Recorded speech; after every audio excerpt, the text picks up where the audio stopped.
The crosshairs trembled against the cracked window frame, not from fear, but from the adrenaline that still coursed through Sergeant Maya Castellanos' veins 3 years after her last tour.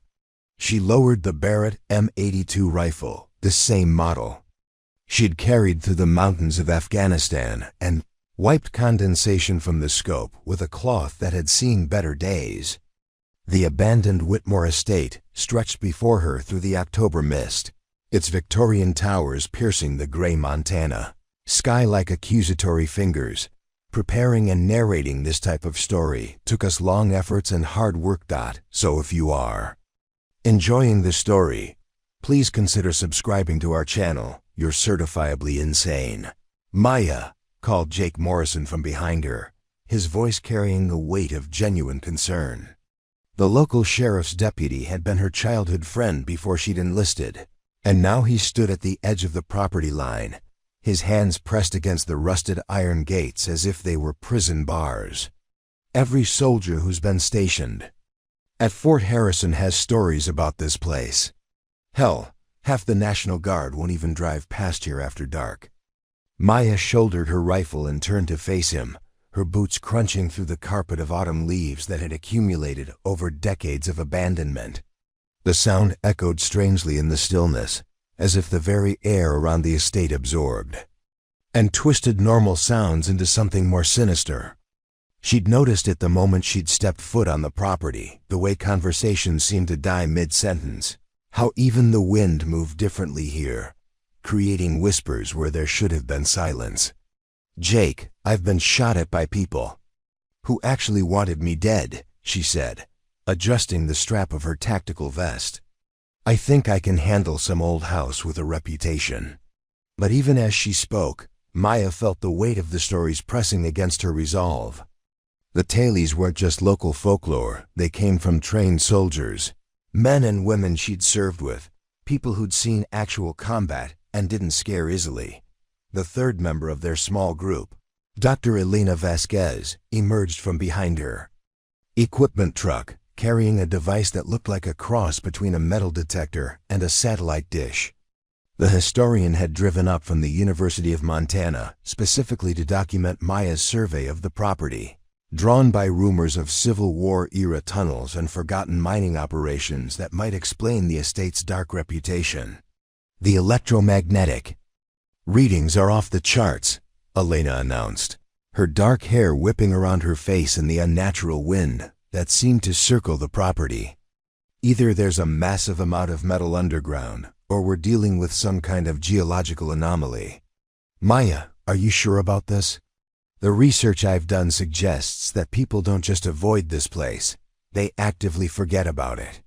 I had to piece together the property records from 3 different counties, because the documentation keeps getting misfiled or lost."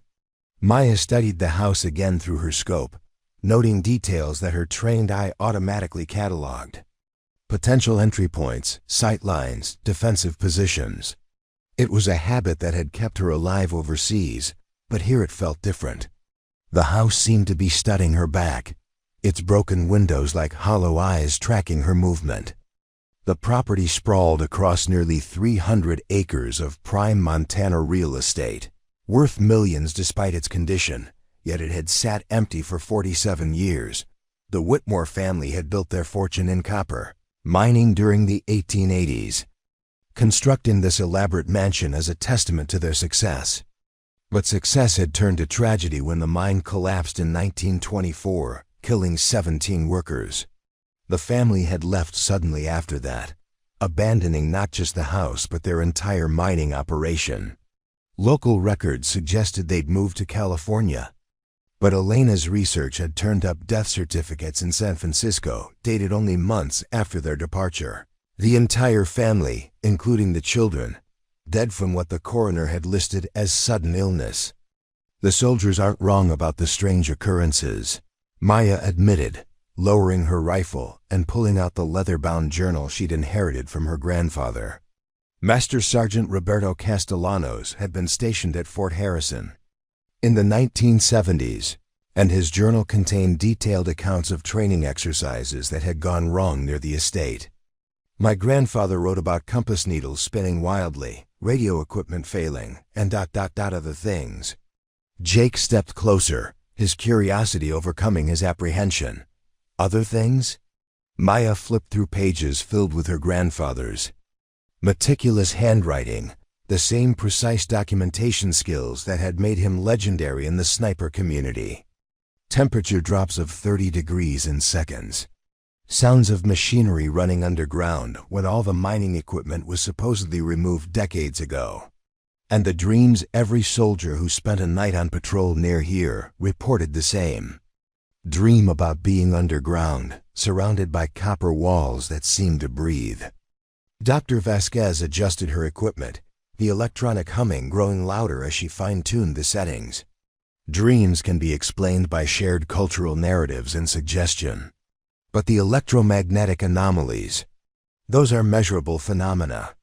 If there really is a substantial amount of metal down there, we could be looking at an undiscovered mineral deposit. The geological surveys from the 1920s were primitive compared to what we can do now. The wind picked up, carrying with it the scent of copper pennies, and something else, something organic and ancient, that made Maya's nostrils flare with recognition. It was the same smell she'd encountered in the caves of Afghanistan, where her Barrett training had saved her unit from an ambush that should have killed them all. The memory was so vivid she could almost hear the echo of her rifle's report, bouncing off stone walls, the way the bullet had found its target through seemingly impossible conditions. "There's something else," Maya said, closing the journal and securing it in her vest pocket. "My grandfather's final entry, dated 3 days before he died, mentions coordinates. Specific GPS coordinates that lead to a section of the property that isn't on any official survey map. He called it the heart of the Copper Mother, whatever that means." Jake's radio crackled to life, the dispatcher's voice cutting through the growing dusk with news of an accident on Highway 2. He glanced at Maya apologetically. "I have to go. Promise me you won't do anything stupid while I'm gone." "Define stupid." Maya replied with a grin that didn't quite reach her eyes. As Jake's patrol car disappeared down the winding dirt road that led back to civilization, Dr. Vasquez continued her electronic survey of the perimeter. The readings on her equipment fluctuated wildly, creating patterns that seemed almost deliberate, as if something underground was responding to their presence. Maya found herself drawn to the main house, its Gothic architecture looming against the darkening sky like something from a fever dream. The front porch sagged under the weight of decades, but the foundation looked solid, built to last centuries, not just decades. Through her scope, she could make out details that wouldn't be visible to the naked eye, symbols carved into the wooden supports, weathered but still recognizable. They weren't decorative flourishes, but something more purposeful, more protective. "Elena," she called out, "you need to see this."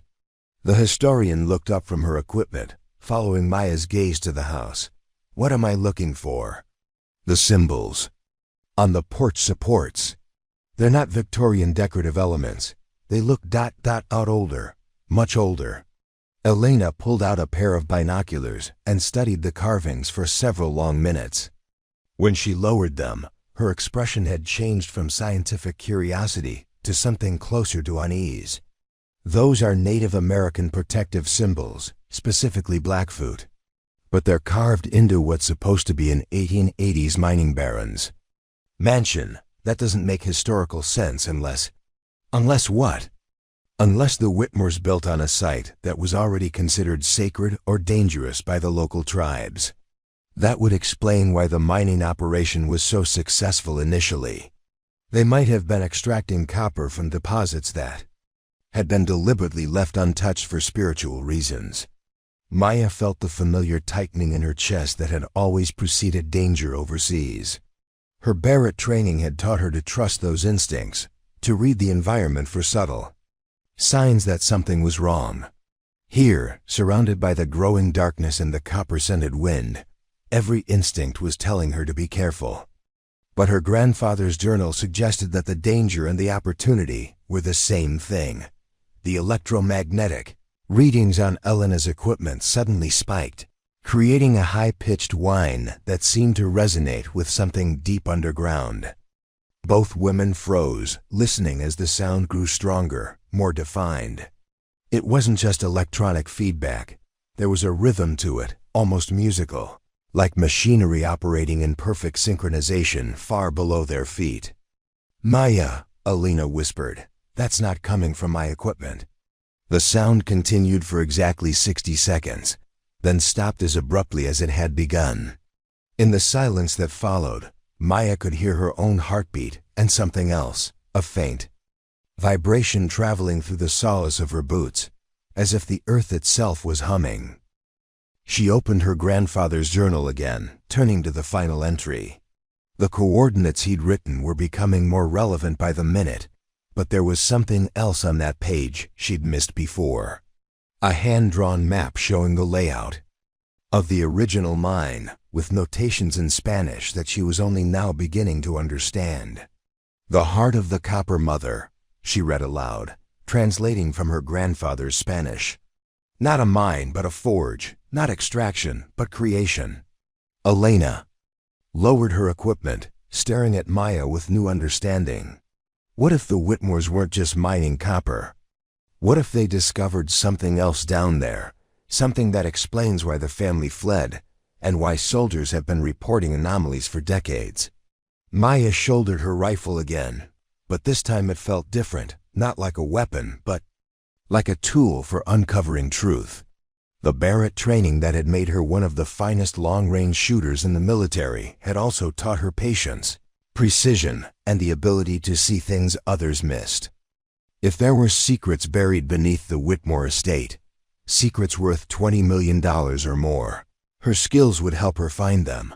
But as the last light faded from the Montana sky and the first stars appeared overhead, Maya couldn't shake the feeling that something was watching them from the depths of the earth. The protective symbols carved into the mansion's supports seemed more urgent now, more necessary. Whatever the Whitmores had found down there, whatever had driven them to flee their fortune and die mysteriously in California, it was still waiting. Beneath the haunted property dot the question that would keep Maya awake that night. Camping in her truck at the edge of the estate was whether her grandfather's coordinates led to treasure or to the source of all the warnings. And why, after 3 years of civilian life, did holding her Barrett rifle feel like coming home? Maya's alarm buzzed at 0530, the same time she'd awakened every day for the past 15 years, 8 in the military, 7 trying to be a civilian. The irony wasn't lost on her that she was living in a studio apartment above Morrison's gun shop, Jake's family business, when she could afford something better. The disability compensation from the Army, combined with her carefully invested combat pay, gave her financial freedom that most veterans only dreamed of. But freedom and purpose were different things entirely. She rolled off her military surplus cot, her feet finding the cold hardwood floor with practiced silence. The Barrett M82 stood in the corner like a faithful sentry, maintained with religious devotion despite not firing the shot in anger for 3 years. Her morning ritual was invariant: 50 push-ups, 50 sit-ups, protein shake, and 30 minutes cleaning a weapon that was already spotless. The routine was armor against the chaos that lived inside her head, the place where memories of Afghanistan waited like landmines. The coffee maker gurgled to life as Maya reviewed the notes she'd compiled about the Whitmore Estate. 3 manila folders thick with research now, accumulated over 6 months of careful investigation. What had started as casual curiosity about her grandfather's journal had become something closer to obsession. The more she learned about the property, the more convinced she became that the stories weren't just superstition. Her phone buzzed with a text from her sister Carmen in Denver. "Still playing Ghost Hunter? Mom's worried you're isolating again." Maya stared at the message for long minutes before typing back, "I'm fine.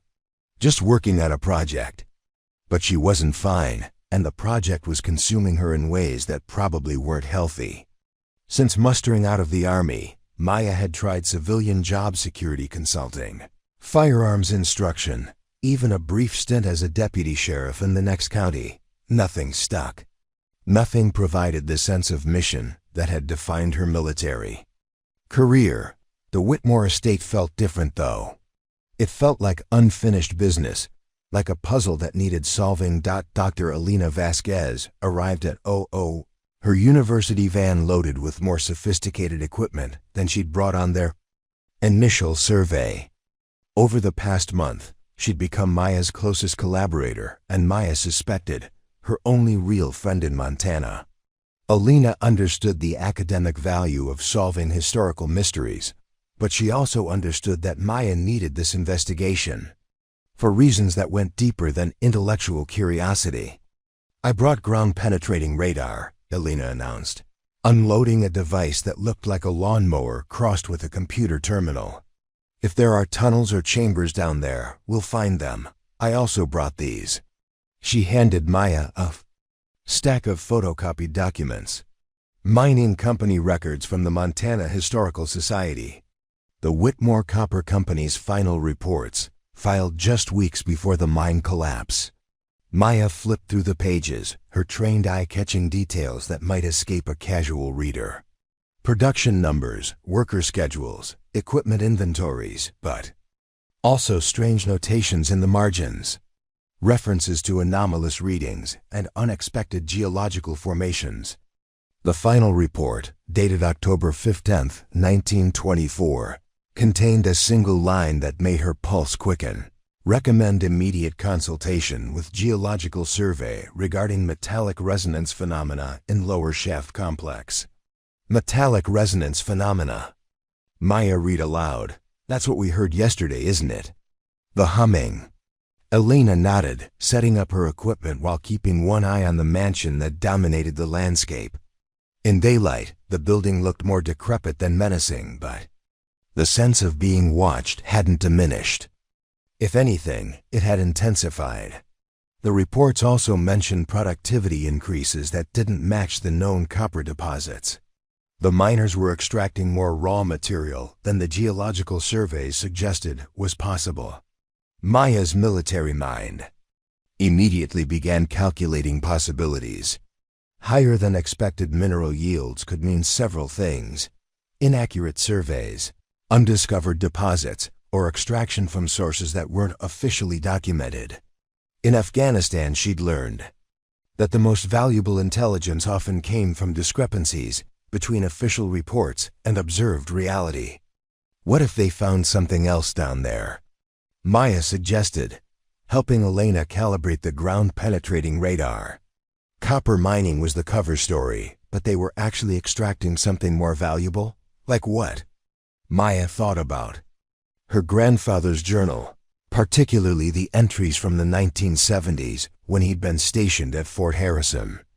Master Sergeant Roberto Castellanos had been part of a classified unit that conducted geological surveys for the military, looking for strategic mineral deposits during the Cold War. His notes about the Whitmore Estate weren't just the observations of a curious soldier, they were the assessments of a trained geological reconnaissance specialist. "Gold," Maya said finally. "Or rare earth elements. Something that would explain why the property is worth millions despite being abandoned for decades, and why people keep getting mysteriously sick or dying when they spend too much time here." Elena's equipment began producing readings immediately, the screen displaying a three-dimensional map of the subsurface terrain. What they saw made both women step closer to the monitor in disbelief. The underground structure wasn't just a mine. It was a complex network of tunnels, chambers, and what appeared to be manufacturing facilities extending nearly a quarter-mile beneath the surface. "This isn't mining infrastructure," Elena breathed. "This is something else entirely. Look at the symmetry, the geometric precision. These chambers were designed for a specific purpose, and it wasn't just extracting copper ore." Maya studied the radar images with the same intensity she'd once applied to satellite reconnaissance photos. The underground complex showed signs of deliberate engineering, with chambers arranged in patterns that suggested industrial processing rather than simple extraction. More importantly, several areas showed electromagnetic signatures that were off the charts. "We need to get down there," Maya said, though the words felt strange in her mouth. The idea of voluntarily entering an underground space triggered memories she'd spent 3 years suppressing, the caves of Afghanistan where her unit had been trapped for 18 hours, waiting for rescue while enemy forces searched overhead. The Barrett rifle had saved them, picking off hostiles at extreme range through narrow cave openings, but the claustrophobia had never fully healed. Elena packed up her equipment, but her expression suggested she was wrestling with doubts. "Maya, I have to ask, what happens if we find what you're looking for? What if there really is $20 million worth of something down there? Legally, you don't have any claim to the property." It was a fair question, one that Maya had been avoiding. She'd been so focused on solving the mystery that she hadn't fully considered the implications of success. The property belonged to the state of Montana now, held in trust after decades of unpaid taxes and legal complications. Even if she discovered a fortune in precious metals or rare earth elements, she had no legal right to profit from it. "I don't." "No," Maya admitted. "Maybe that's not the point. Maybe I just need to know what my grandfather was really investigating all those years ago." But that wasn't entirely true, and Maya knew it. The financial security of her military pension and disability compensation gave her stability, but it didn't give her purpose.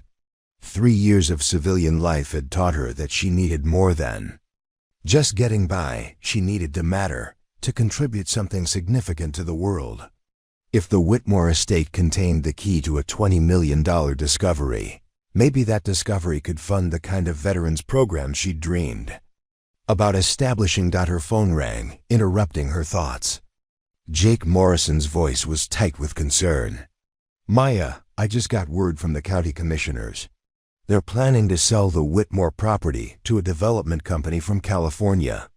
The deal could be finalized within 90 days. Maya felt something cold settle in her chest. 90 days to solve a mystery that had persisted for nearly a century. 90 days to understand what had driven the Whitmore family to flee their fortune. 90 days to discover whether her grandfather's coordinates led to treasure or just another dead end. "Jake, I need more time. Can you stall them somehow?" "Maya, you're talking about interfering with a legal property sale."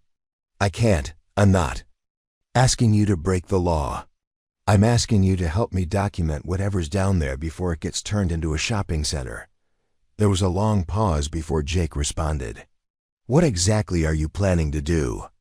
Maya looked at the mansion, its broken windows reflecting the afternoon sun like fractured mirrors. The protective symbols carved into the porch supports seemed more urgent now, more necessary. Whatever secrets lay beneath the Whitmore estate, she was running out of time to uncover them. "I'm going underground," she said. "Tonight." Elena shook her head vigorously. "Maya, that's incredibly dangerous. We don't know the condition of those tunnels, the air quality, the structural integrity. People have been avoiding this place for good reasons."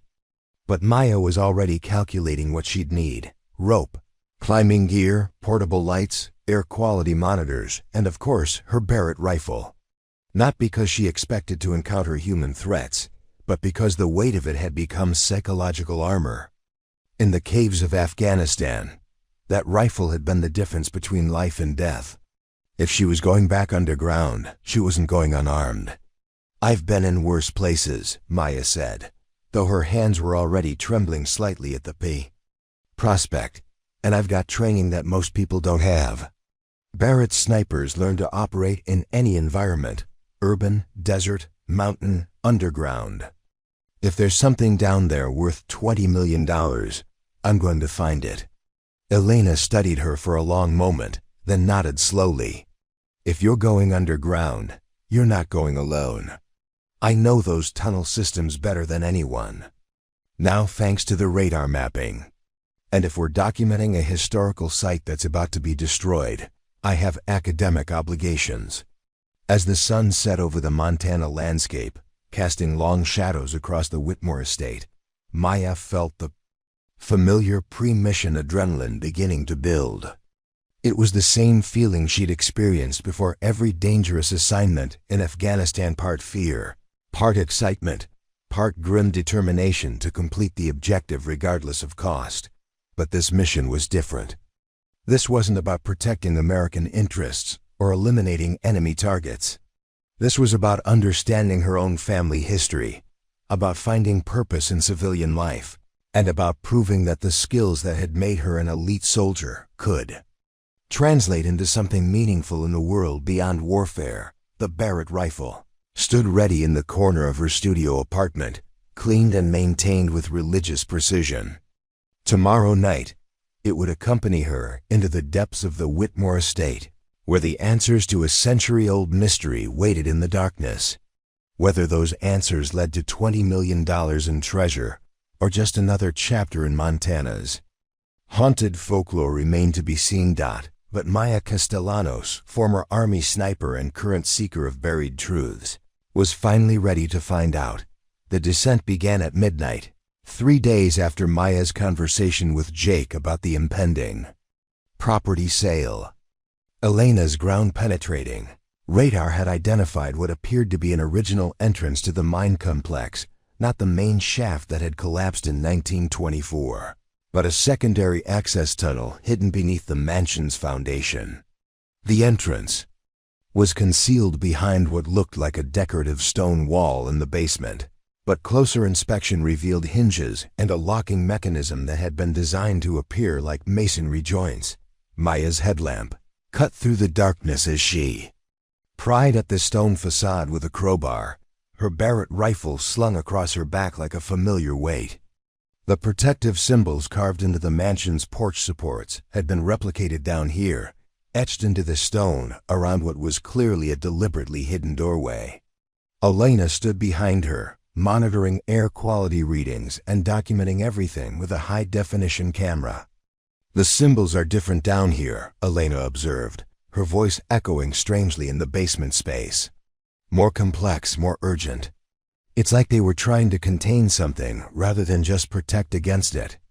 The stone wall gave way, with a grinding sound that seemed to resonate through the entire structure above them.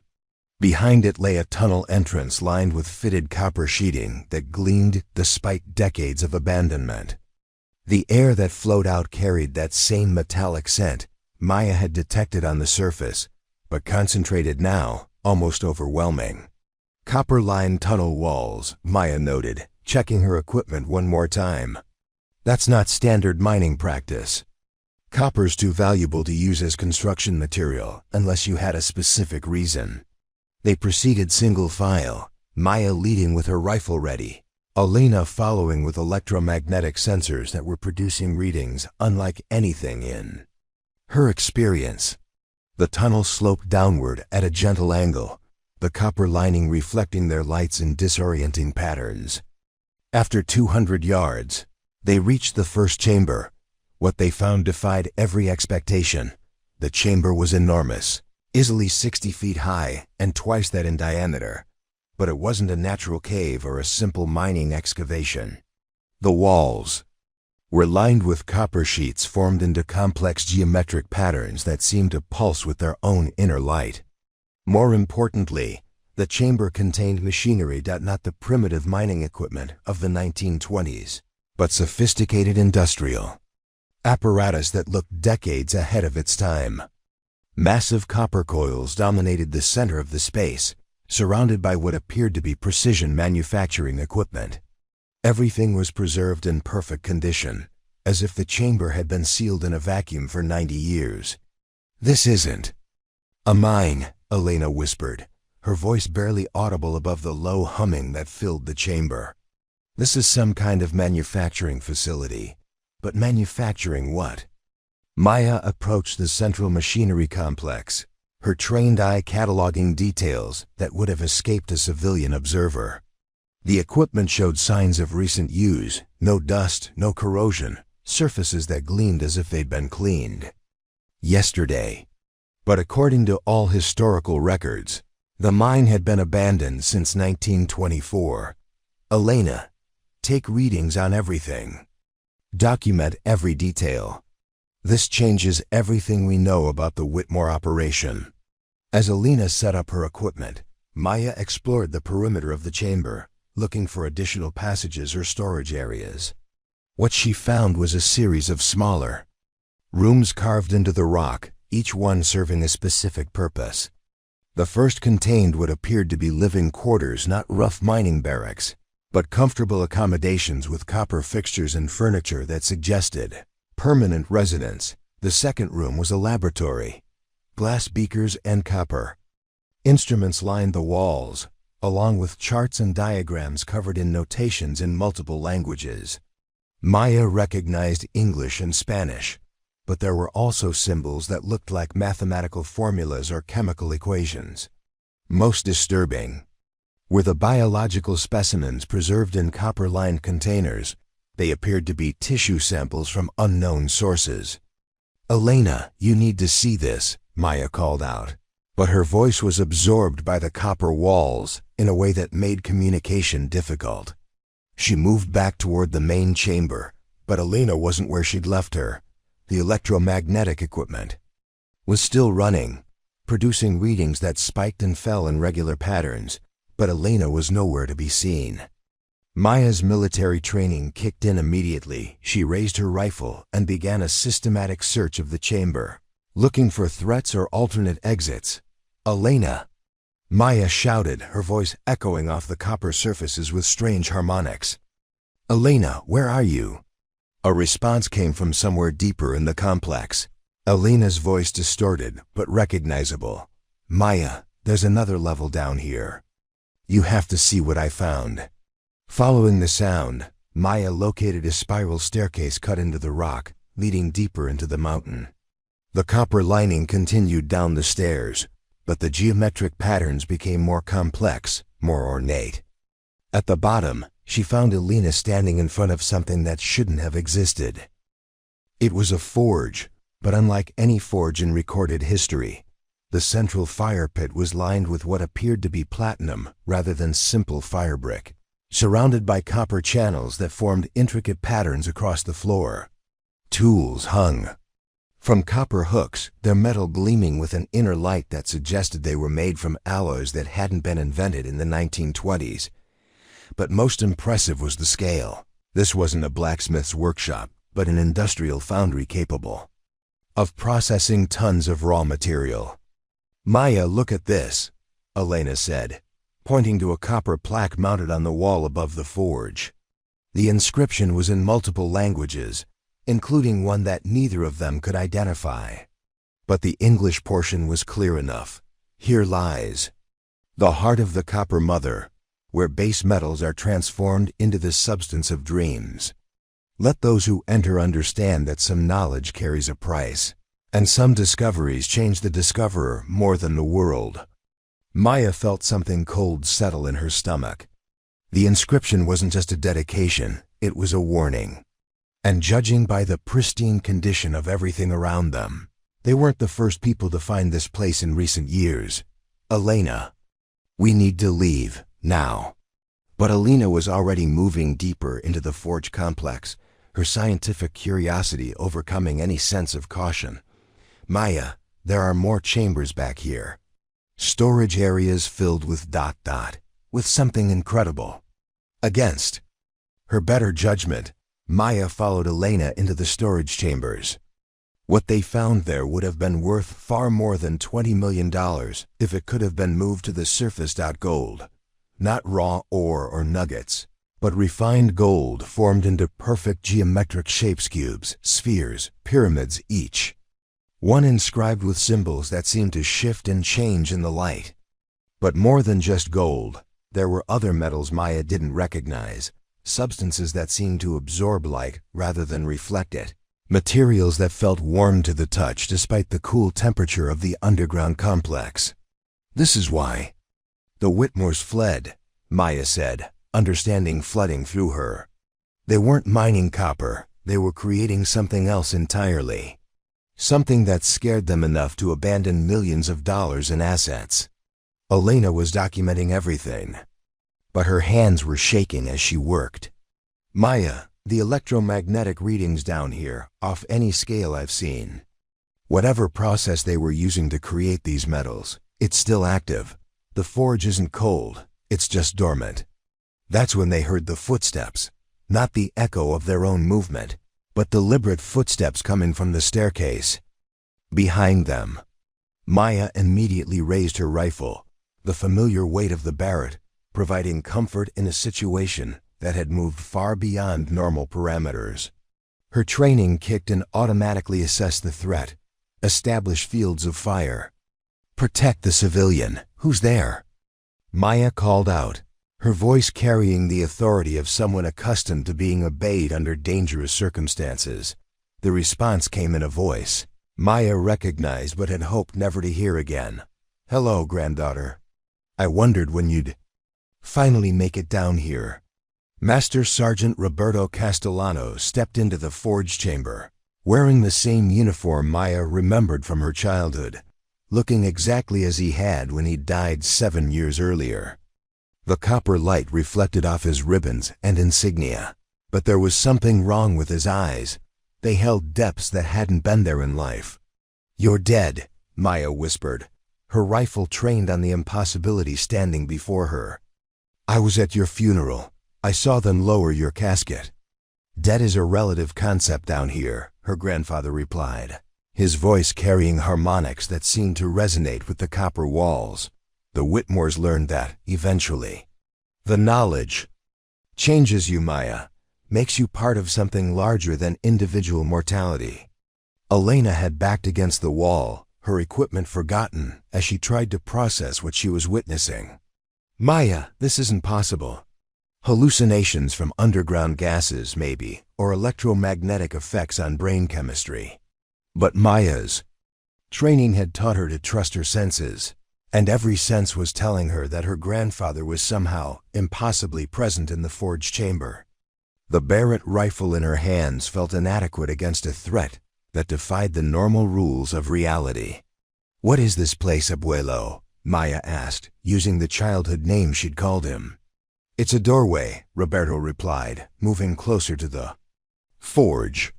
The Whitmores thought they were mining copper, but what they found was a natural process, a place where the earth itself creates new forms of matter. The indigenous peoples knew about it, tried to protect it with their symbols and warnings. But the Whitmores saw only opportunity. He gestured toward the geometric metal shapes stored throughout the chamber. They learned to harness the process, to direct it. But creation requires sacrifice, Maya. Every ounce of gold, every new alloy, demanded something in return. First it was time years of their lives compressed into months. Then it was memory, personality, identity. By the end, they weren't human anymore. They were part of the process. Maya felt her finger tighten on the trigger, but she couldn't bring herself to fire at her grandfather's image. "Is that what happened to you? Is that why you spent so much time researching this place?" "I was trying to prevent others from making the same mistakes," Roberto said sadly. "But I stayed too long, learned too much. The knowledge changes you, makes you part of the eternal process. Now I'm bound here, guardian of secrets that should remain buried." The forge behind him began to glow with inner light, the copper channels in the floor starting to pulse with energy that seemed to flow from deep within the mountain. Elena's equipment was producing readings that made no scientific sense, but Maya's attention was focused entirely on her grandfather, the development. "Company that wants to buy the property," she said, pieces falling into place. "They're not planning to build a shopping center, are they?" Roberto shook his head. "They know what's down here. Have known for decades. They represent interests that have been waiting for the legal complications to clear so they can begin large-scale operations. What the Whitmores did on a small scale, they want to do industrially. The implications were staggering. If the forge could really transmute base metals into gold and unknown alloys, it would be worth far more than $20 million. It would be worth billions, maybe trillions. But at what cost? Maya, Elena whispered, her voice tight with fear. We need to leave. Whatever this is, it's beyond our ability to handle.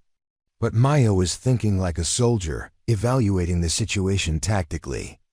If her grandfather was telling the truth, then allowing the property to be sold would unleash something that could affect far more than just Montana. The mysterious deaths, the electromagnetic anomalies, the warnings from generations of soldiers. They were all connected to the transformative process happening deep beneath the Whitmore Estate. What do you need me to do, abuelo? Roberto smiled, and for a moment he looked exactly like the grandfather who had taught her to shoot, who had instilled in her the values of service and sacrifice. The same thing you did in Afghanistan, Mia. Protect people from threats they can't see coming. The forge flared to life behind him, copper channels glowing like lava as energy flowed through patterns carved into the stone floor.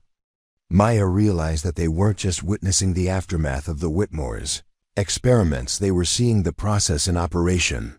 The earth itself engaged in some form of elemental transformation that human beings weren't meant to interfere with. But this time, Roberto continued, the threat isn't enemy soldiers. It's human greed combined with forces that exist beyond human understanding. The Whitmores learned too late that some discoveries shouldn't be made, some knowledge shouldn't be gained. Maya lowered her rifle, understanding flooding through her. The $20 million in precious metals weren't the real treasure, they were bait, designed to lure people deep enough into the complex to become part of the transformative process. Her grandfather's journal, the coordinates, the careful documentation of electromagnetic anomalies, it had all been a warning disguised as a treasure map. Elena, we're leaving, now. But as they turned toward the staircase, Maya heard other voices coming from above, multiple people moving through the tunnel system, their lights visible in the darkness.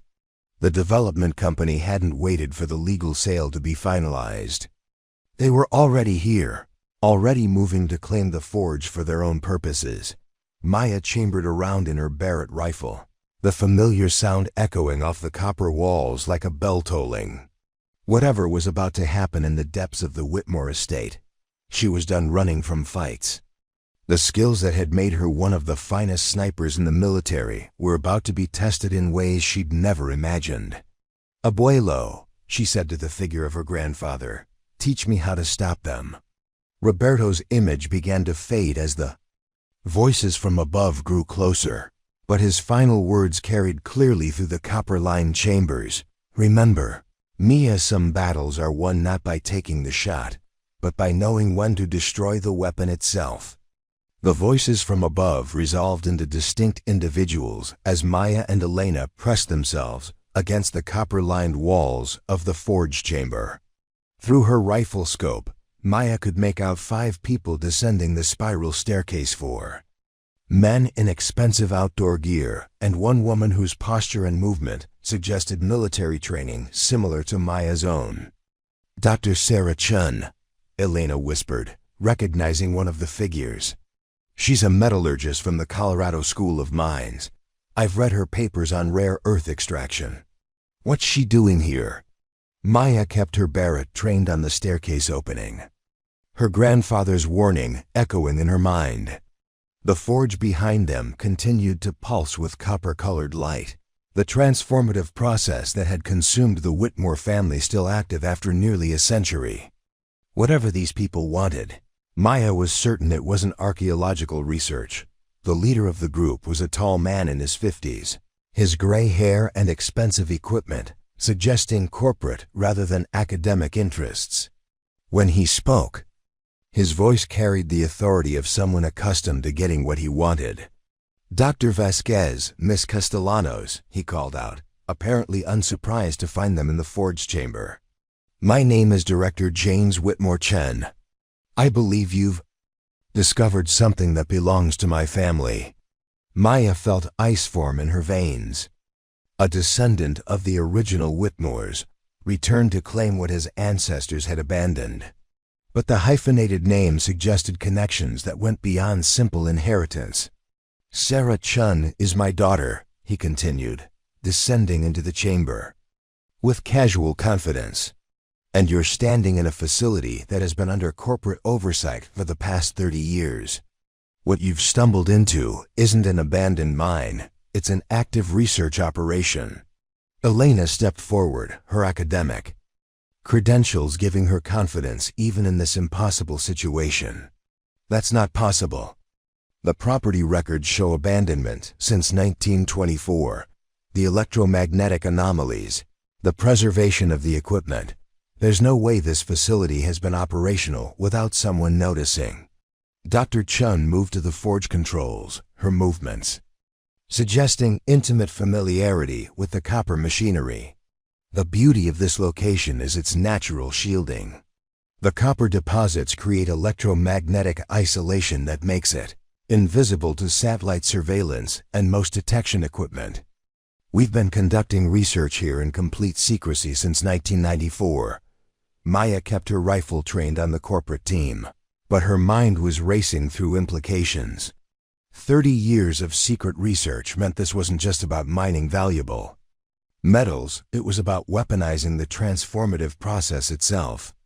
"What kind of research?" Maya demanded. Director Whitmore Chen gestured toward the geometric metal shapes stored throughout the chamber. "Material science beyond anything currently possible with conventional technology. The process you see here doesn't just transmute base metals, it creates substances with properties that redefine our understanding of physics. Room temperature superconductors, metals that store and release energy on demand, alloys that remain stable under conditions that would destroy anything else." One of the other team members, a younger man with the demeanor of a government scientist, opened a briefcase filled with monitoring equipment. "The applications are limitless energy storage, quantum computing, aerospace propulsion systems. But the process requires very specific conditions, and those conditions can only be maintained here."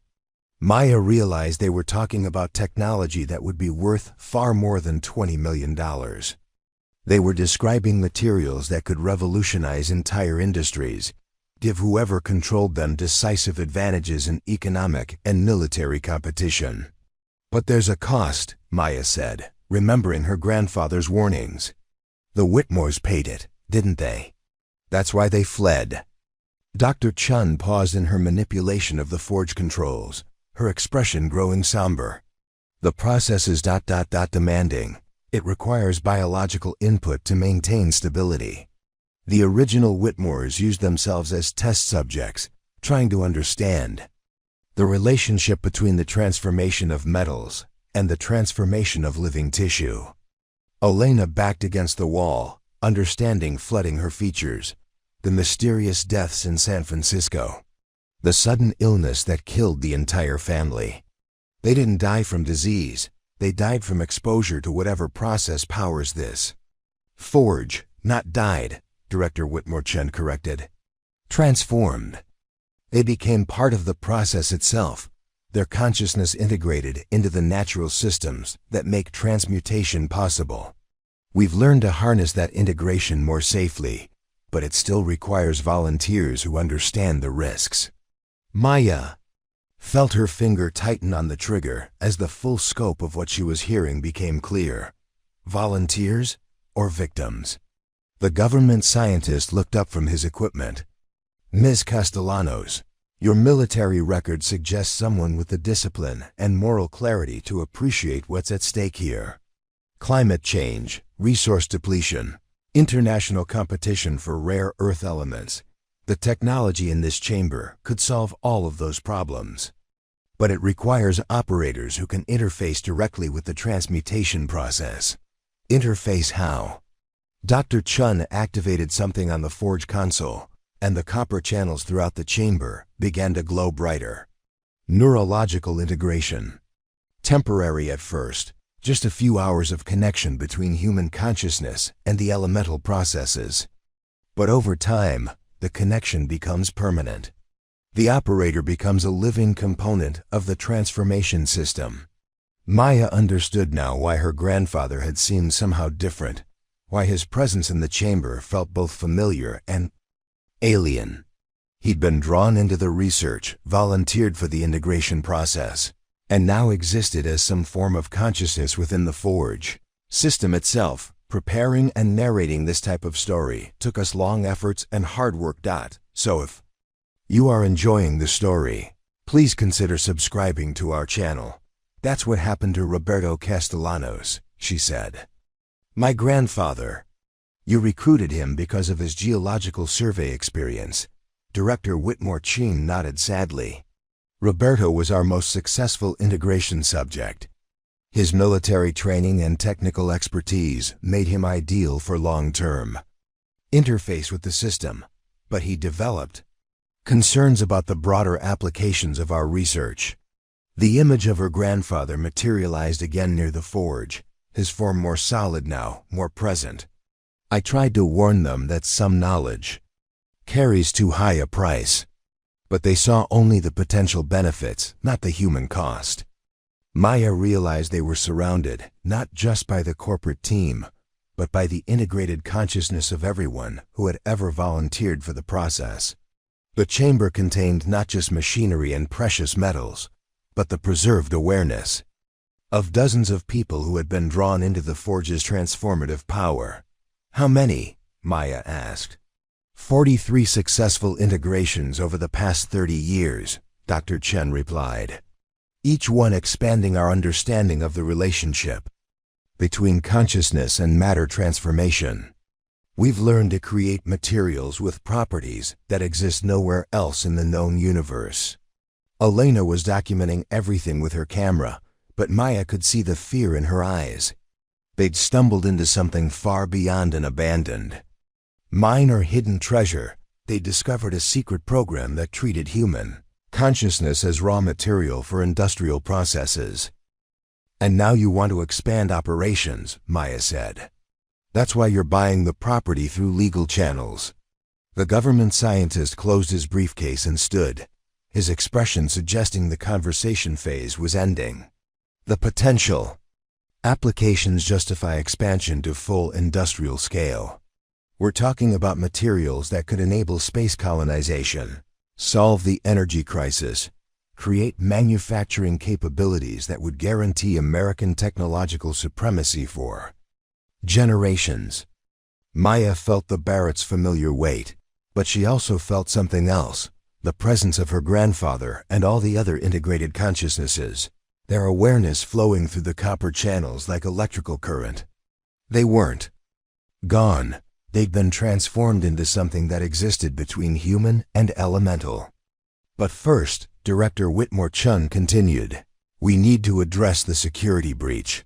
Dr. Vasquez, your research threatens 30 years of compartmentalized development. And Ms. Castellanos, your military background makes you either a valuable recruit or a dangerous liability. Maya raised her rifle, training it directly on the director. I've been called worse things. But even as she spoke, Maya felt something happening to the air in the chamber. The electromagnetic effects that Elena had been measuring were intensifying, creating a pressure that made thinking difficult. The forge was responding to the presence of multiple people, drawing energy from their biological systems whether they volunteered or not.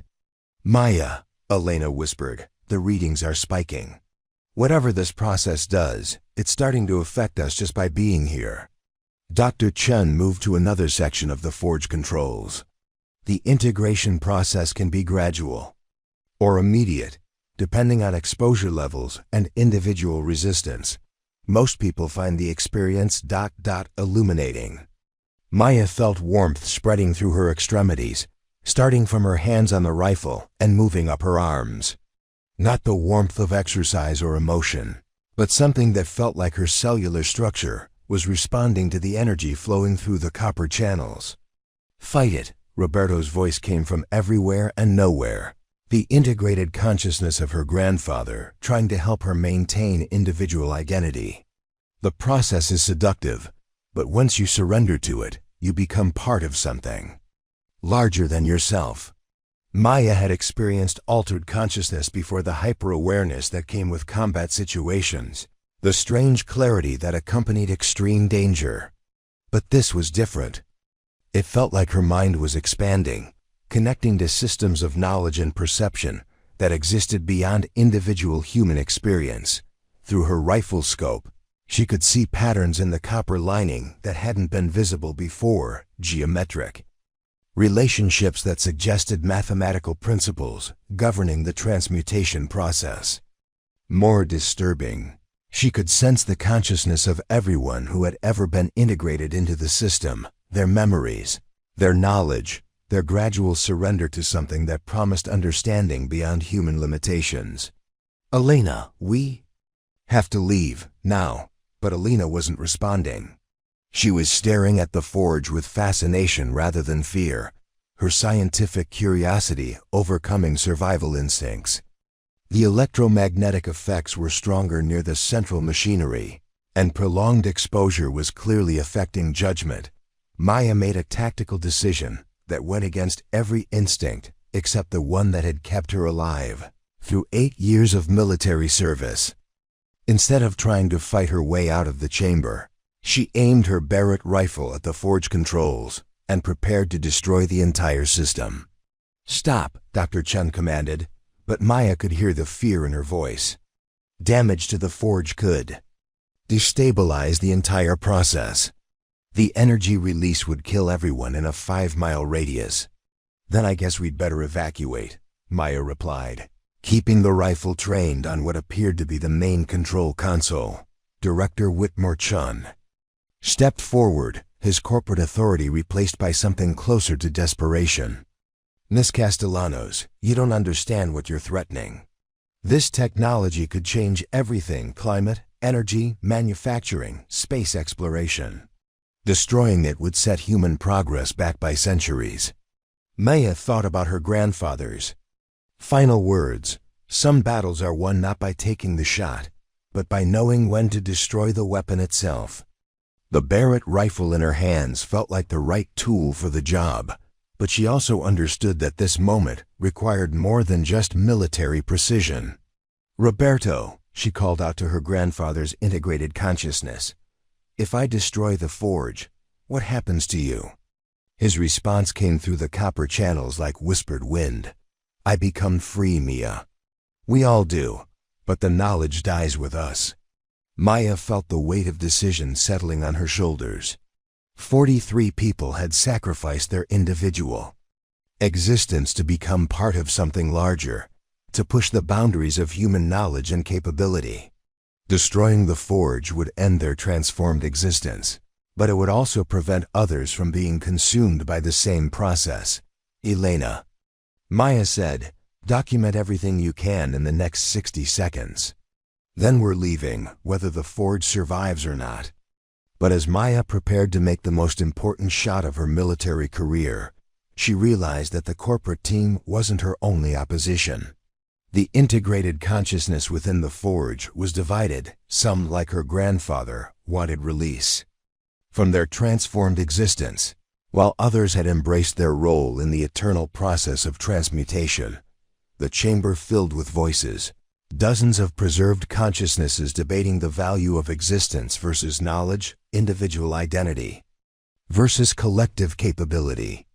Maya had 60 seconds to decide not just her own fate, but the fate of technology that could transform human civilization. The Barrett rifle felt heavier than it ever had before, loaded not just with ammunition, but with responsibility for choices that would echo through history. Maya's finger hovered over the trigger for exactly 12 seconds. She counted them, her military training providing precision even in moments of existential decision. During those 12 seconds, the integrated consciousness of 43 transformed individuals flooded through the copper channels, their collective experience washing over her like a tide of accumulated knowledge. She saw through their memories the Whitmore family's initial discovery of the transmutation process, their growing understanding of its potential, and their ultimate realization that they'd unleashed something that would consume them entirely. She experienced Roberto Castellanos' integration, his military discipline helping him maintain individual identity longer than most, but eventually succumbing to the seductive promise of expanded consciousness. And she felt the more recent additions to the collective scientists, researchers, corporate volunteers who'd been drawn into the process with promises of advancing human knowledge, but more than memories, Maya experienced their current existence. The integrated consciousness wasn't death or imprisonment. It was transformation into something that existed between human and elemental, individual and collective. They experienced reality through the transmutation process itself, feeling the molecular changes as base metals became gold, copper became unknown alloys, and energy flowed through patterns that followed laws beyond conventional physics. It's beautiful, Mia. Roberto's voice came through the copper channels. But it's not life as you understand it. We exist, but we don't live. We know everything, but we can't change anything. Maya made her decision. Instead of destroying the forge controls, she adjusted her aim and fired a single .50 caliber round through the main power coupling that connected the forge to whatever energy source drove the transmutation process. The Barrett's report was deafening in the confined space. The muzzle flash, illuminating copper surfaces with stark white light. The effect was immediate and dramatic. The forge didn't explode, it began to wind down, like a massive engine gradually losing power. The copper channels that had pulsed with transformative energy dimmed to their natural metallic luster. The electromagnetic effects that had been building in the chamber dissipated, replaced by ordinary air that felt thin after the charged atmosphere they'd been breathing. Most importantly, the integrated consciousness began to separate back into individual voices. Thank you. Roberto's form became more solid, more present, as the collective dissolved around him. We've been waiting for someone with the courage to make that choice. Dr. Chun rushed to the forge controls, desperately trying to restart the process, but Maya kept her rifle trained on the machinery. It's over.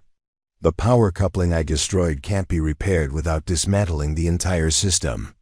Director Whitmore Chun sank into a chair that materialized from copper storage compartments, his corporate composure cracking for the first time.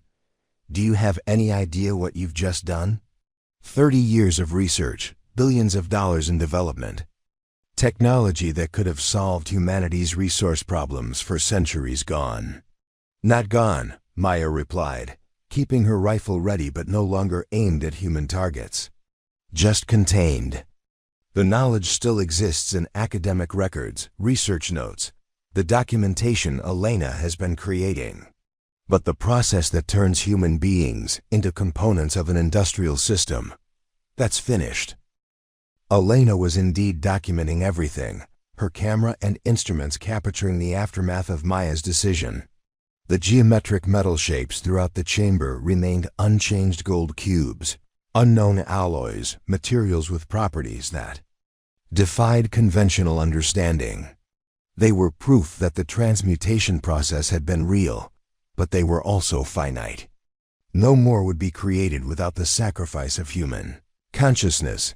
The government scientist was already on a satellite phone, reporting the situation to unseen superiors. From what Maya could overhear, the corporate team had been operating with official sanction, possibly as part of a classified research program. Shutting down the forge would have implications far beyond the Whitmore Estate. Miss Castellanos, he said, ending his call, you've just compromised a project with national security implications. There will be consequences. Maya shouldered her rifle and helped Elena pack up her equipment. There are always consequences. The question is whether you can live with them. As they prepared to leave the chamber, Roberto's presence became more focused, more individual. The integration process was reversing, allowing the preserved consciousnesses to exist as separate entities, rather than components of a collective system.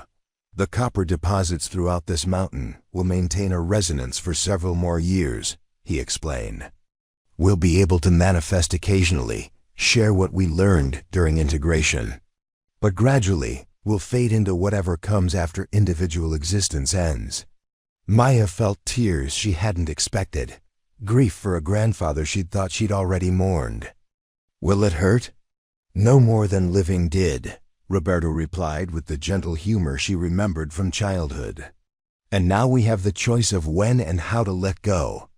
The corporate team was already discussing salvage operations, ways to preserve the research data and possibly relocate the transmutation process to another site. But Maya could see from Elena's readings that the electromagnetic anomalies were dissipating rapidly. Whatever unique geological conditions had made the Whitmore Estate special, they were tied to the active forge system. "Director," Maya said, "you're welcome to try rebuilding elsewhere. But this particular configuration took nearly a century to develop, and it required very specific mineral deposits and geological formations. Good luck replicating it." Dr. Chun looked up from the dead forge controls, her scientific objectivity warring with personal loss. The integration subjects, their consciousness, their accumulated knowledge, it's all dispersing. We're losing decades of research into the relationship between human awareness and matter transformation. Maybe that's not a loss, Elena suggested, sealing her equipment cases. Maybe some knowledge is too dangerous to preserve, some capabilities too costly to develop. As they ascended the spiral staircase, leaving the forge chamber behind, Maya felt something she hadn't experienced since mustering out of the army, completion. Not the satisfaction of a successful mission, but the deeper fulfillment that comes from making choices based on principle rather than orders. The tunnel system showed signs of the power loss, emergency lighting flickering, ventilation fans winding down, the sophisticated climate control that had preserved everything for decades beginning to fail. Within a few years, the Whitmore Estate would return to being what it had appeared to be from the surface, an abandoned mansion with a dark reputation. They emerged into the basement of the house as dawn broke over the Montana landscape. The familiar weight of Maya's Barrett rifle feeling different now, not like a tool of war, but like an instrument that had been used to preserve rather than destroy. Jake Morrison was waiting for them outside, his patrol car parked at the edge of the property line. Maya had sent him a text message before descending into the complex, asking him to be ready for whatever emerged from the estate at sunrise. "Well," he asked, studying their faces for clues about what they'd experienced underground. Maya handed him Elena's documentation, thousands of photographs, electromagnetic readings, audio recordings of everything they'd witnessed in the forge chamber. Evidence of industrial operations that have been contaminating local groundwater and affecting military personnel for decades. Environmental Protection Agency will want to see this. It wasn't the complete truth, but it was a truth that would result in proper investigation, cleanup of any remaining hazards, and protection of the property from future development.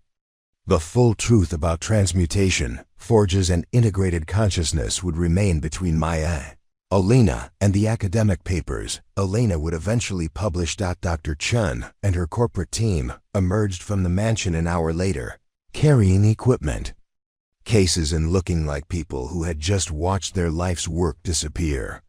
Director Whitmore Chin stopped beside Maya's truck as they prepared to leave. "This isn't over," he said, but there was resignation rather than threat in his voice.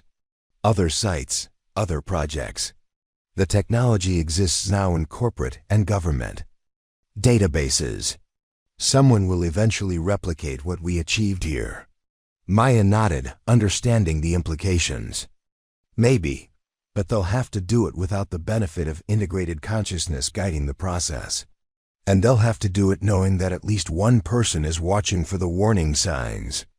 As the corporate convoy disappeared down the winding road that led back to civilization, Maya felt her grandfather's presence one final time, fainter now but still recognizable. "You chose well, Mia. The knowledge will survive in safe forms, but the process that consumed us is finished. That's the best outcome anyone could have hoped for." Elena was already planning her academic papers, her documentation of the Whitmore Estate comprehensive enough to ensure the historical record would be preserved without revealing the most dangerous aspects of what they discovered. The existence of transmutation technology would become part of classified files and corporate research databases, but the specific process that required human consciousness as a component would die with the integrated subjects. Maya drove back to Morrison's gun shop, her studio apartment above the store, and her civilian life that had finally found purpose. The Barrett rifle rode in the passenger seat, no longer just a reminder of military service, but a symbol of choices made in service of something larger than individual advancement. 3 months later, the EPA completed its investigation of the Whitmore Estate and declared the property a contaminated site requiring extensive remediation before any development could proceed. The state of Montana placed the land in permanent conservation status, citing environmental hazards and cultural significance to local Native American tribes. Dr. Elena Vasquez published a series of academic papers on the geological anomalies and historical mining operations at the site, becoming a respected authority on Montana's industrial archaeology. Her work led to the discovery of similar sites throughout the Mountain West, none of which showed signs of active transmutation processes. Maya Castellanos used the $20 million worth of precious metals that Elena had documented legally, classified as abandoned assets, and awarded to the discoverer under Montana treasure trove laws to establish a foundation supporting veterans, mental health programs, and research into the long-term effects of military service in unusual environments. Barrett M82 rifle that had accompanied her through Afghanistan and into the depths of the Whitmore Estate found a place of honor in her new office, where it served as a reminder that the most important shots aren't always the ones that hit their targets, but the ones that preserve something worth protecting. 5 years later, the Castellanos Foundation occupied a converted warehouse in Missoula, Montana, its main floor dedicated to providing counseling services and job training for veterans struggling with the transition to civilian life. Maya's office on the second floor overlooked the Clark Fork River, where she could watch the changing seasons reflect the cycles of healing and growth that defined her work. Her Barrett M82 rifle stood in its custom case beside her desk, meticulously maintained despite not being fired since that night in the forge chamber. Maya had discovered that its psychological weight remained important, not as a weapon, but as a tangible connection to the moment when she'd chosen protection over profit, community over personal advancement. Dr. Elena Vasquez visited monthly, her academic career having flourished after the publication of her Whitmore Estate research. She'd become the leading authority on Montana's mining history and the geological factors that created electromagnetic anomalies throughout the Mountain West. More importantly, she developed protocols for identifying and safely investigating sites that showed similar characteristics. 3 more potential locations this year, Elena reported during her October visit, spreading geological survey maps across Maya's desk. Wyoming, Colorado, and New Mexico all show the copper deposit configurations and indigenous protective symbols that we documented at Whitmore. Maya studied the maps with the analytical eye that had made her an effective sniper. Pattern recognition, threat assessment, and strategic thinking were skills that translated surprisingly well to foundation work and site protection. Any signs of active processes? Nothing like what we experienced. These appear to be naturally occurring formations without artificial enhancement, but I've recommended that the Bureau of Land Management designate them as archaeologically significant sites, which provides legal protection from mining or development. Jake Morrison had been promoted to sheriff after the previous officeholder decided to retire early, overwhelmed by the complexities of managing law enforcement in a region that seemed to attract unusual phenomena. His new position gave him authority to coordinate with federal agencies when sites like the Whitmore Estate required official attention. EPA finished their final assessment, Jake announced, joining Maya and Elena in the Foundation office. The property will remain impermanent. Conservation status. Whatever you did down there, it eliminated the electromagnetic anomalies that had been affecting military personnel for decades. Maya nodded, knowing that the full truth was more complex. The integrated consciousness that had resided in the forge chamber had dissipated gradually over the past 5 years, the preserved personalities of 43 individuals finally finding release from their transformed existence.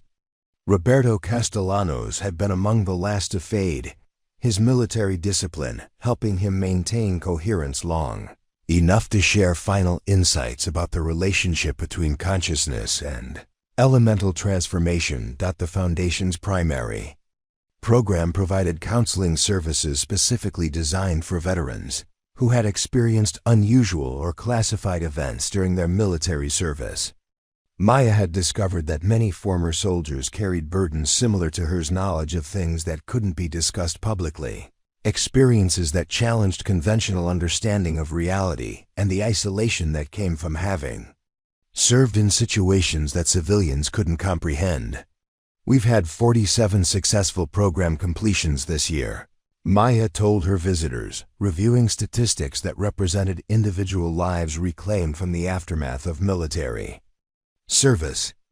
Average time to stable employment is down to 3 months, and our mental health outcomes continue to exceed national averages.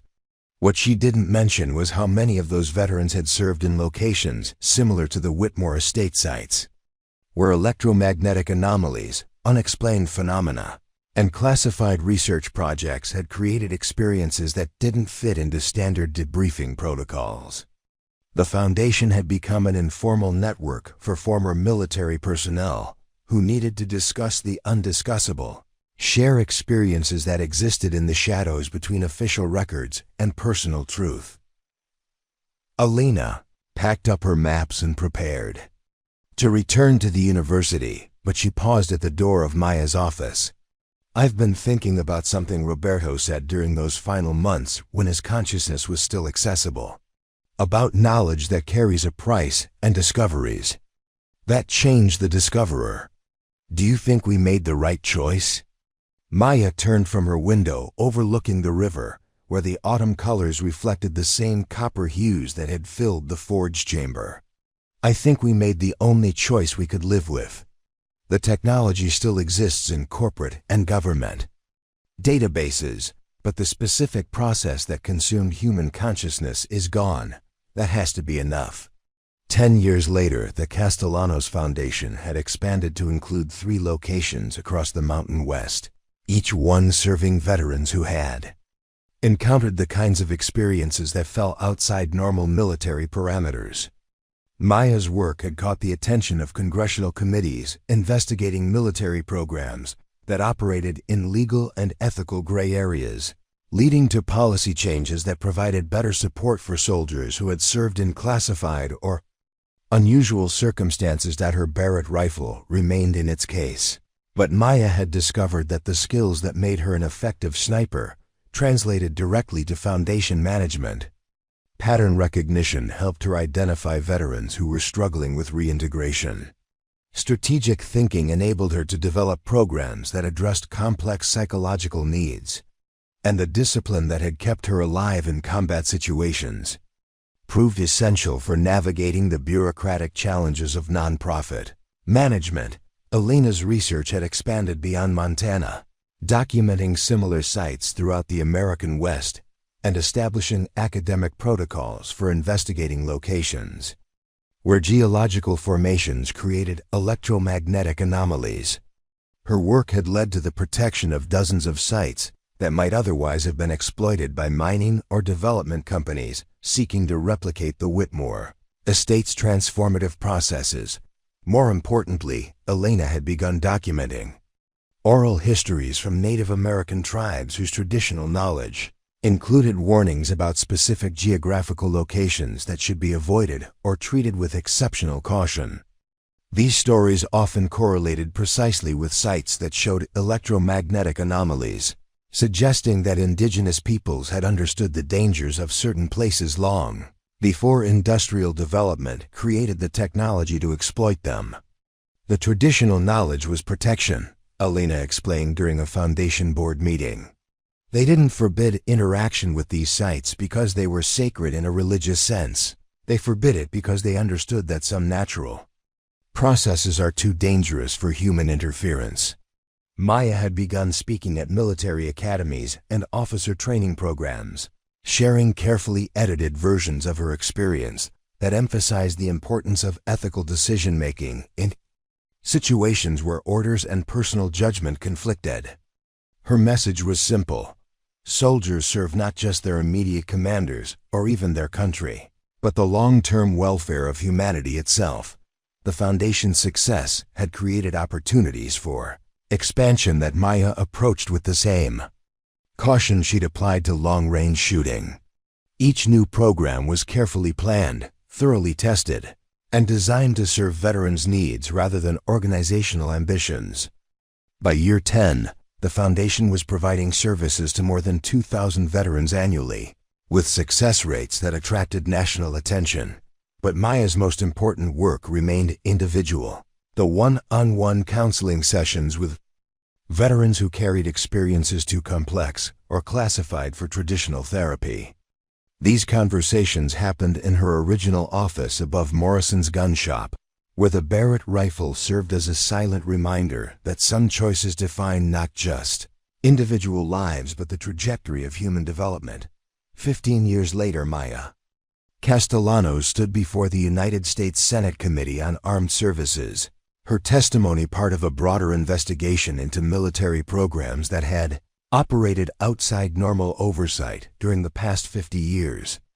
At 62, she carried the authority of someone who had served with distinction in both military and civilian capacities, her Foundation work having established her as a national expert on veteran reintegration.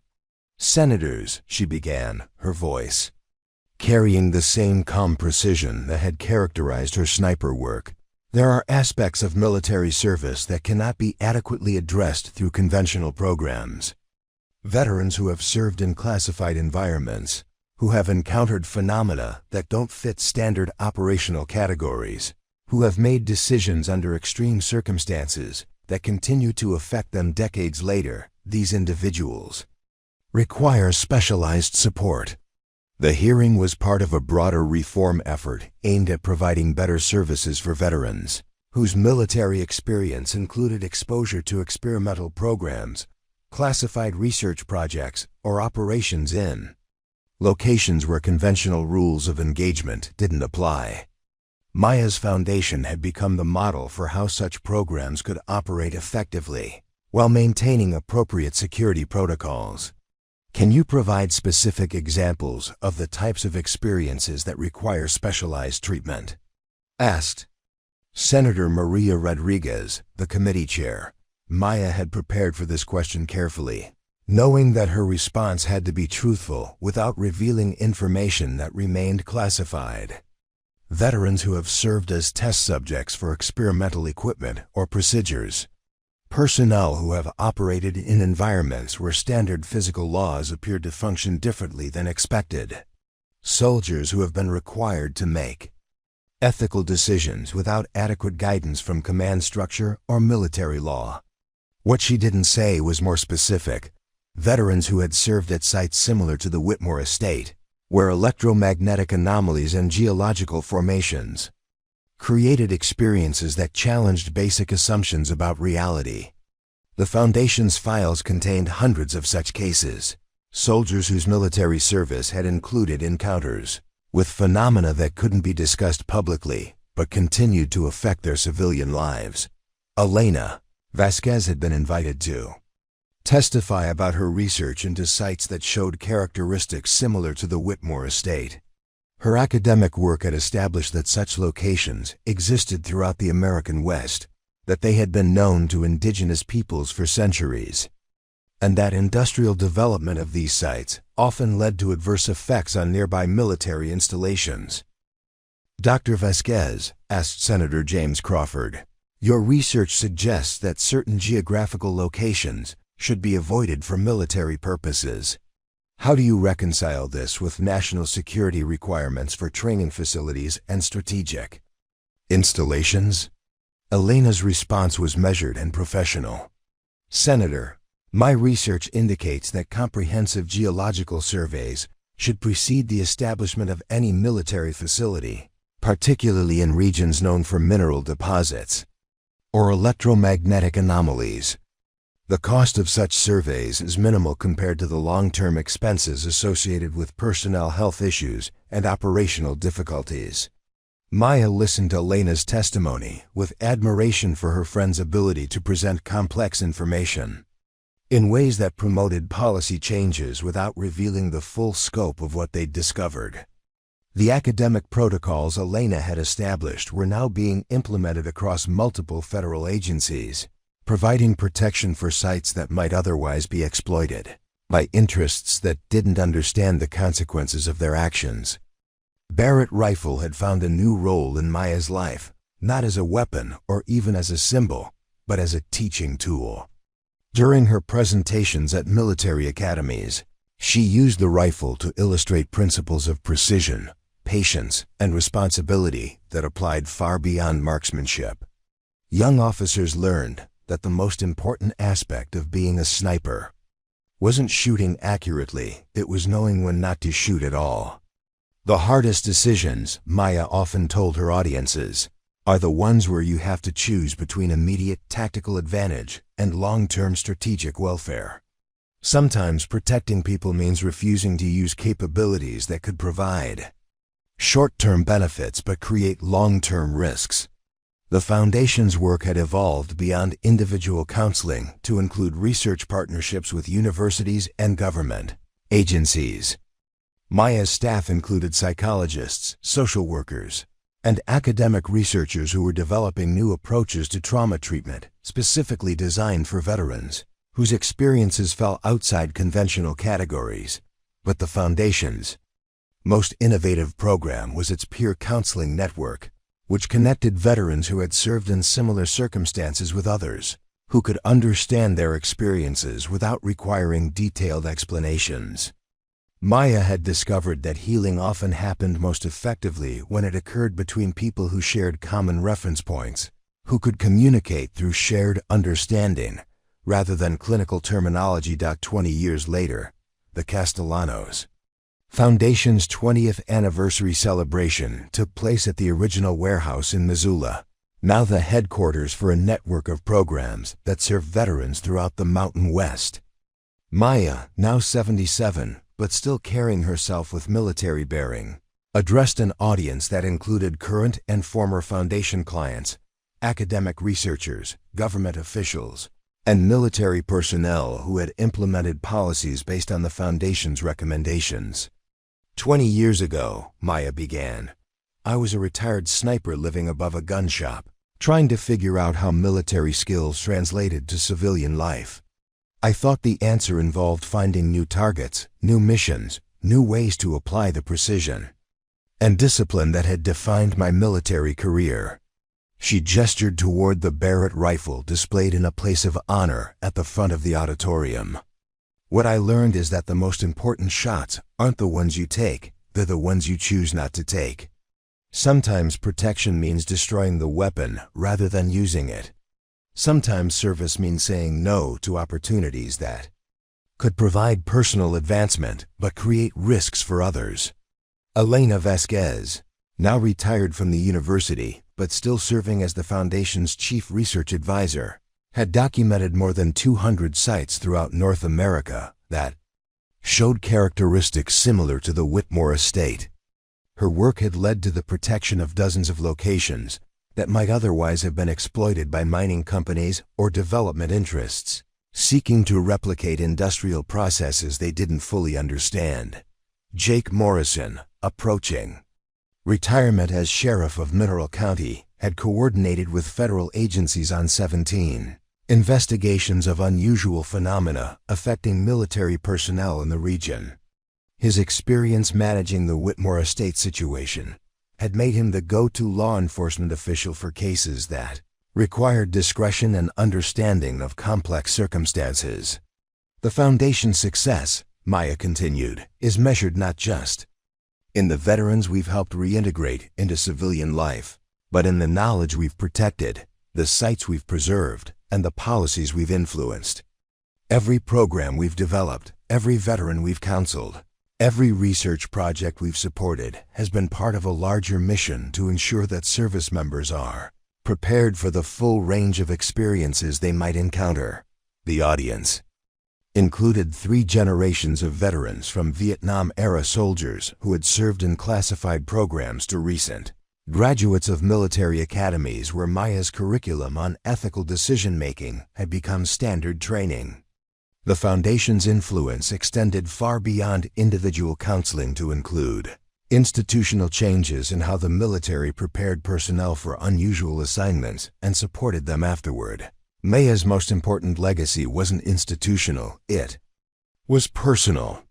The Foundation's files contain testimonies from more than 5,000 veterans who had found stability, purpose, and community through programs that acknowledge the full complexity of military service. Many of these individuals had gone on to establish their own support networks, extending the Foundation's reach into communities throughout the country. 20-5 years later, Maya Castellanos died peacefully in her sleep at the age of 82, surrounded by the photographs, awards, and mementos that chronicled a life devoted to service. Her Barrett M82 rifle, maintained in perfect condition despite decades of display, was donated to the National Museum of the United States Army, where it became part of an exhibit on the evolution of military ethics and the role of individual decision-making in complex operational environments. Elena Vasquez delivered the eulogy at Maya's memorial service, held in the Missoula warehouse that had become the Foundation's headquarters. Maya understood something that takes most people a lifetime to learn, that true strength isn't measured by the targets you can hit, but by the wisdom to know which targets shouldn't be engaged at all. The Castellanos Foundation continued its work under new leadership. Its programs expanded to serve veterans throughout North America, and its research extending to sites worldwide where geological formations created electromagnetic anomalies that affected military operations. Maya's influence on military training protocols ensured that future generations of service members would be better prepared for the ethical complexities of modern warfare. But perhaps Maya's most lasting impact was the network of individuals whose lives had been changed by their contact with her work. Veterans who had found purpose after military service, researchers who had developed new approaches to trauma treatment, policymakers who had implemented reforms that protected both service members and sensitive sites, and young soldiers who learned that the highest form of military discipline was the courage to make difficult ethical decisions without clear guidance from authority. The protective symbols that had been carved into the Whitmore Estate's foundation remained visible to visitors, though the property itself had become a nature preserve where hiking trails and educational displays taught visitors about Montana's mining history and the importance of preserving sites with cultural and geological significance. Elena's research had established that similar symbols existed at protected sites throughout the region, evidence of indigenous knowledge that had understood for centuries what industrial civilization was only beginning to appreciate. The Foundation's archives contain thousands of hours of oral histories from veterans whose military service had included encounters with phenomena that couldn't be discussed publicly but continued to affect their lives decades later. These testimonies served as both historical record and training material, helping new counselors understand the full range of experiences that fell under the category of unusual military service. Maya's example had inspired similar foundations in other regions, each one adapted to local needs but following principles she had established: veterans helping veterans, academic research supporting practical programs, and the understanding that some forms of service continue long after formal military careers end. 30 years after the Whitmore Estate, Dr. Sarah Chun, now director of the Advanced Materials Research Institute at the Colorado School of Mines, published her final academic paper on the theoretical principles that had governed the transmutation processes discovered at various sites throughout the American West. Her research, conducted within strict ethical guidelines and without attempts to replicate the dangerous aspects of historical operations, had advanced understanding of electromagnetic effects on molecular structures, while respecting the human costs that earlier investigations had revealed. The Whitmore Estate incident, she wrote in her paper's conclusion, demonstrated that technological capability must be balanced against ethical responsibility. The preservation of sites with unusual properties serves not just environmental and cultural interests, but the fundamental principle that some discoveries carry costs that exceed their potential benefits. Chun's research had been instrumental in developing international protocols for investigating sites where geological formations created electromagnetic anomalies. Her work had prevented several attempts by private corporations to establish mining operations at locations that showed characteristics similar to the Whitmore Estate, protecting both the sites themselves and the communities that might have been affected by industrial exploitation. The Barrett rifle that had accompanied Maya through Afghanistan and into the depths of the forge chamber was displayed alongside her military decorations and foundation awards in the Army Museum's exhibit on ethical leadership in complex environments. The exhibit's final panel quoted Maya's most famous statement, "Sometimes the most important shot is the one you choose not to take." Young soldiers visiting the exhibit learned about the importance of individual judgment in situations where orders and ethics conflicted, the responsibility that came with specialized skills, and the understanding that military service included obligations to future generations as well as immediate objectives. Maya's curriculum on ethical decision-making had become standard. Training at military academies worldwide. Elena Vasquez's Research Institute at the University of Montana had become the international center for studying sites where electromagnetic anomalies affected human consciousness and perception. Her protocols for investigation and protection had been adopted by government agencies in 17 countries, creating a global network for preserving locations that traditional knowledge systems had identified as requiring special caution. Whitmore Estate itself had become a research station where graduate students studied the long-term effects of industrial exploitation on geological systems, the relationship between mineral deposits and electromagnetic fields, and the ways that scientific investigation could be conducted without disturbing sensitive natural processes.